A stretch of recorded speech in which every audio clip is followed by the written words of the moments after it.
Bonjour à tous, par le nom de Jésus-Christ.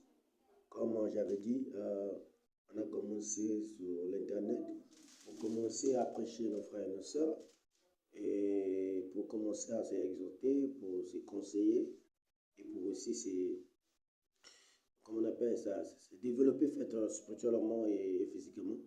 C'est la part de Papa. Nous avons passé d'abord le moment de la prière. On va encore rentrer au moins à 45 à 1 minute pour la prédication.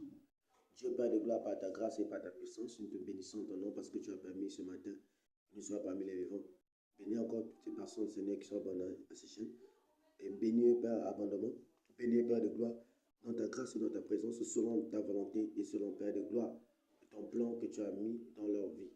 Et par rapport à ta promesse, Seigneur, laisse que la grâce puisse accompagner toute personne. Donne toujours la force de prier, la force de chercher, la force d'avancer. La force, c'est aussi d'aimer les uns les autres, la force de se comporter bien et la force aussi et d'être encore dans l'amour du prochain. Par le nom de Jésus-Christ, notre roi et Seigneur. Amen.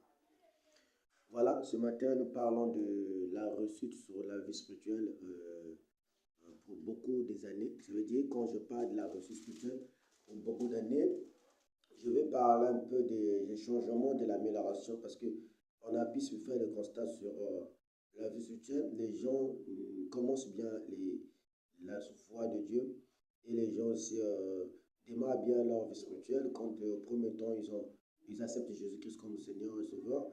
Les gens ont la volonté de prier au départ et la motivation quand ils reçoivent la délivrance d'un esprit qui sort ou impur ou démoniaque.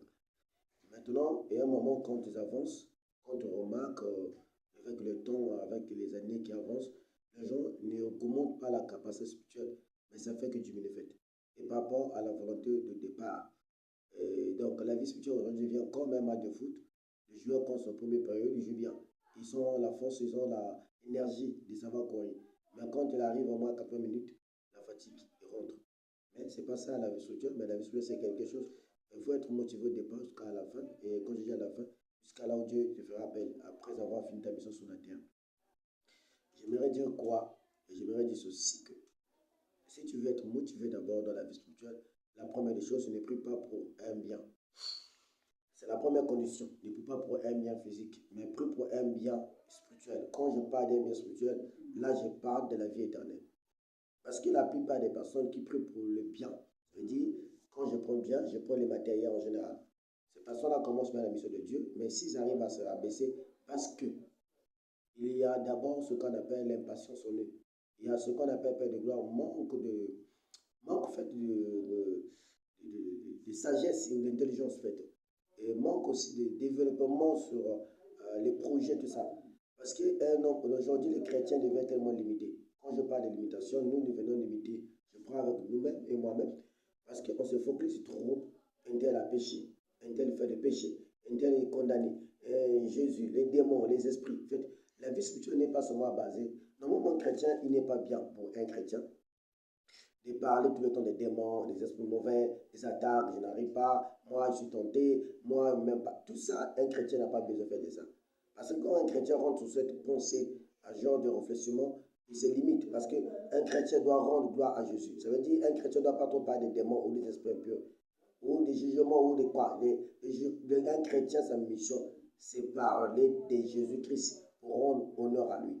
Et quand tu parles de Jésus-Christ, il ne voit pas d'abord ce qu'il a besoin physiquement, mais quand il voit d'abord la vie éternelle que Jésus-Christ est en train de disposer pour lui à chaque moment, à chaque instant.